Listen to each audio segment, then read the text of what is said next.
Hello beautiful people, మన ఛానల్లో following into your smile అనే చైనీస్ ఈస్పోర్ట్ రొమాంటిక్ కామెడీ డ్రామాని ఎక్స్ప్లెయిన్ చేసుకుంటున్నాము. ప్రీవియస్ ఎపిసోడ్స్ని ఎవరైనా చూడనట్లయితే ముందు ఆ ఎపిసోడ్స్ చూసి ఈ ఎపిసోడ్ని ఫాలో అయిపోండి. ఈ వీడియోలో నేను ఎపిసోడ్ 29 ఎక్స్ప్లెయిన్ చేయబోతున్నాను. ఎపిసోడ్ ఓపెనింగ్లో హీరోయిన్ అండ్ హీరో బేస్ క్యాంప్లో ఉన్నట్టు చూపిస్తారు. హీరోయిన్కి ఫుడ్ తినిపిస్తుంటే హీరోయిన్కి వాళ్ళ మమ్మీ కాల్ చేసి, నీకు ఇంత పెద్ద ఇన్సిడెంట్ జరిగినా కూడా మాకు ఇన్ఫామ్ చేయాలని గుర్తులేదా అని హీరోయిన్ పైన అరుస్తుంది. హీరోయిన్ వాళ్ళ అమ్మతో, నేను బాగానే ఉన్నానమ్మా, ఇష్యూ కూడా రీసాల్వ్ అయిపోయింది అని చెప్తుంటే టాంగ్యావ్ వాళ్ళ నాన్నేమో, నువ్వు సీక్రెట్స్ బాగానే మెయింటైన్ చేస్తున్నావుగా, నీకు మీ లీడర్కి మధ్య ఉన్న రిలేషన్ ఏంటి అని అడుగుతాడు. హీరోయిన్ తడబడుతుంటే వాళ్ళ మమ్మీ, టాంగ్యా నువ్వు ఫ్రీగా ఉన్నప్పుడు మన ఇంటికి రా, నీతో పాటు లూను కూడా తీసుకురా, తను చాలా హ్యాండ్సమ్ అండ్ వెల్ ఎడ్యుకేటెడ్, నాకు ఆ అబ్బాయి ఫస్ట్ టైం చూడగానే నీకు సూట్ అవుతాడు అనుకున్నాను అంటుంటే హీరోయిన్ వాళ్ళ నాన్న, ఏం చేస్తున్నావు నువ్వు, అసలు ఏం మాట్లాడుతున్నావు, యాయో నువ్వు ఇంటికి రాకపోతే నేను మీ అమ్మ బేస్ క్యాంప్కి వచ్చి నిన్ను గ్యాంగ్ చేస్తామంటాడు వాళ్ళ నాన్న సరదాగా. హీరోయిన్ వాళ్ళ పేరెంట్స్తో, నేను ప్రిపేర్ అవుతున్నాను అప్కమింగ్ మ్యాచెస్కి, ఈ వీకెండ్కి రావడానికి ట్రై చేస్తాను అని చెప్తుంది. హీరోయిన్ వాళ్ళ మమ్మీ, లూసీ చంగ్ని తీసుకురావడం మర్చిపోకు, నేను ఫీస్ట్ అరేంజ్ చేస్తాను అంటే హీరోయిన్, తను బిజీగా ఉంటాడేమో అమ్మ అని చెప్తుంది. నాకు అదంతా తెలీదు, ఈ వీకెండ్ మీరు వస్తున్నారంతే అని చెప్పి వాళ్ళ మమ్మీ కాల్ కట్ చేస్తుంది. హీరోయిన్ హీరోని, నేను ఈ వీకెండ్ ఇంటికి వెళ్ళొచ్చా అని పర్మిషన్ అడిగితే హీరో, మేనేజర్ని అడుగు, నువ్వు ఇంతవరకు ఇంటికి వెళ్ళలేదు కదా అంటాడు. మా పేరెంట్స్ నిన్ను కూడా రమ్మంటున్నారు, నువ్వు కూడా వస్తావా అని అడిగితే హీరో సరే అంటాడు. కట్ చేస్తే వాళ్ళిద్దరూ హీరోయిన్ వాళ్ళ ఇంటి ముందు ఉంటారు. హీరో టాంగ్యా పేరెంట్స్ కోసం గిఫ్ట్స్ కూడా తెచ్చాడు. హీరోయిన్ హీరోతో, డోర్ బెల్ కొట్టినాక, నేను ఇంకా ప్రిపేర్ అవ్వలేదు నిన్ను పరిచయం చేయడానికి, నెక్స్ట్ టైం రావచ్చు కదా అంటుంది. హీరోయిన్ వాళ్ళ మమ్మీ వాళ్ళిద్దరిని లోపలికి ఇన్వైట్ చేస్తుంది. హీరోయిన్ వాళ్ళ నాన్న ఒక కొత్త కంప్యూటర్ని తెచ్చుంటాడు. ఇంకా హీరోయిన్ ఎంతసేపు మాట్లాడుతున్నా వాళ్ళ నాన్న మాత్రం మాట్లాడకుండా ట్యాబ్లో ఏదో చూసుకుంటూ ఉంటాడు. హీరో ఉన్న సంగతి మర్చిపోయి టాంగ్యా వాళ్ళ నాన్నతో మాటలో మునిగిపోయి లూసీ చంగ్ నుంచున్న సంగతి కూడా మర్చిపోతుంది. వాళ్ళ నాన్న ట్యాబ్లో వీడియో గేమ్స్ నేర్చుకుంటున్నాడంట. హీరోయిన్ వాళ్ళ నాన్నని కొత్తగా తెచ్చిన కంప్యూటర్ ఎందుకు ఇంకా ఇన్స్టాల్ చేయలేదు అని అడుగుతుంది.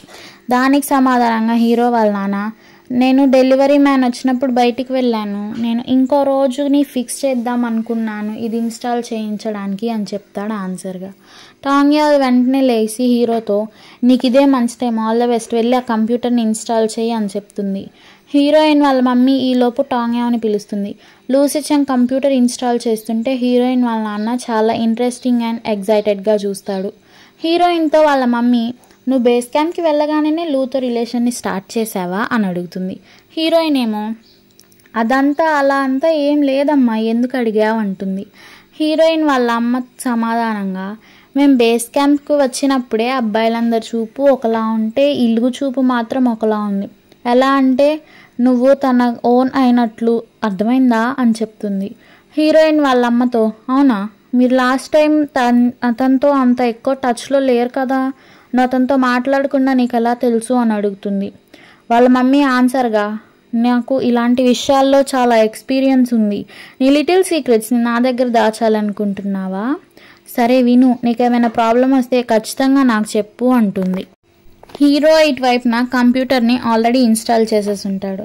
హీరోకి టాంగ్యా వాళ్ళ నాన్న టాంగ్యా గురించి కేర్ తీసుకో, తను చాలా సెన్సిటివ్ అని చెప్పి, నిజంగా నీకు నా కూతురు అంటే ఇష్టమా, ఫ్రాంక్గా అడుగుతున్నా, సీరియస్గా చెప్పు, నా కూతురుతో నీ ఫ్యూచర్ని డిసైడ్ అయ్యావా అని అడుగుతాడు. హీరోయిన్ గురించి మంచిగా చెప్పి తను లైఫ్ లాంగ్ చాలా కేరింగ్గా అండ్ రెస్పాన్సిబుల్గా చూసుకుంటానని హీరోయిన్ వాళ్ళ నాన్నకు ప్రామిస్ చేస్తాడు. వీళ్ళు మాట్లాడుకోవడం హీరోయిన్ వాటర్ పట్టుతూ వింటుంది. నైట్ అయ్యాక హీరోయిన్ రిటర్న్ అయ్యేటప్పుడు హీరోని, మా నాన్నకి ఏం చెప్పావు నా గురించి అని అడుగుతుంది. హీరో టాంగ్యాకి కిస్ చేసి, నేను చివరి వరకు నీ విషయంలో రెస్పాన్సిబుల్గా కేరింగ్గా ఉంటాను అని మళ్ళీ ప్రామిస్ చేస్తాడు హీరోయిన్కి. సీన్ని షిఫ్ట్ చేసి మనకి జిన్యాంగ్ని చూపిస్తారు. జిన్యాంగ్ ఈ స్పోర్ట్స్ నేర్చుకుంటూ ఉంటుంది. హీరోయిన్ జిన్యాంగ్ రూమ్కి వస్తుంది. వాళ్ళిద్దరూ కొంచెం సేపు మాట్లాడుకుంటారు. హీరోయిన్ ఎలిమినేషన్ రౌండ్స్ స్టార్ట్ అయ్యాయని నర్వస్గా ఫీల్ అవుతున్నానని జిన్యాంగ్కి చెప్తుంది. దానికి సమాధానంగా జిన్యాంగ్, నువ్వేం నర్వస్గా ఫీల్ అవ్వకు, ఇన్ని రౌండ్స్ గెలిచారు కదా మీరు, ఈ రౌండ్స్ కూడా గెలుస్తారు అని హీరోయిన్కి కాన్ఫిడెన్స్ని ఇస్తుంది. నెక్స్ట్ సీన్లో నేషనల్ ఛాంపియన్షిప్కి team ZGDX, CK and YQCB top పొజిషన్స్లో సెలెక్ట్ అయ్యారని తెలుస్తుంది. OPL టోర్నమెంట్లో ఫస్ట్ మ్యాచ్ వచ్చేసి టీమ్ ZGDX అండ్ టీమ్ CKకి మధ్యన జరుగుతుంది. అందులో ZGDX విన్ అవుతారు ఫస్ట్ మ్యాచ్కి. మ్యాచ్ అయ్యాక గార్డియాంగ్ అండ్ లూసీ చెంగ్ యాక్సిడెంటల్గా మీట్ అవుతారు. హీరో గార్డియాంగ్కి క్యాండీ తింటూ నువ్వు నా గర్ల్ని డిస్టర్బ్ చేయకుండా ఉంటే మంచిది అని చెప్తాడు. నెక్స్ట్ మ్యాచ్లో CK విన్ అవుతుంది. కరెంట్ స్కోర్ వచ్చేసి 1:1 కాబట్టి విన్నర్ని డిసైడ్ చేయడానికి ఇంకొక రౌండ్ అయితే మ్యాచ్ ఉంటుందన్నమాట. ఈ రౌండ్లో ఫైనలీ టీమ్ ZGDX వాళ్ళు విన్ అవుతారు. హీరోయిన్ జియాన్యాంగ్కి కంగ్రాట్స్ చెప్పి మనం ఇంటర్నేషనల్ లైవ్ స్టేజ్ మీద మీట్ అవుదాము అని చెప్తుంది. జియాన్యాంగ్ కూడా నేను నా ప్రామిస్ని నిలబెట్టుకుంటానని చెప్తాడు. హీరోయిన్ స్టేజ్ మీదకి వెళ్ళినప్పుడు జియాన్యాంగ్ చాలా ప్రౌడ్గా ఫీల్ అవుతాడు. ఈ సీన్ని చూపిస్తూ ఈ ఎపిసోడ్ని ఎండ్ చేస్తారు. వీడియో నచ్చితే లైక్ చేయండి, షేర్ చేయండి, కామెంట్ చేయండి. ఇంకా ఛానల్ని సబ్స్క్రైబ్ చేయడం మాత్రం మర్చిపోకండి. Thank you for watching. ఇంకో విషయం, చివరి వరకు ఎవరన్నా చూస్తే కామెంట్ చేయండి.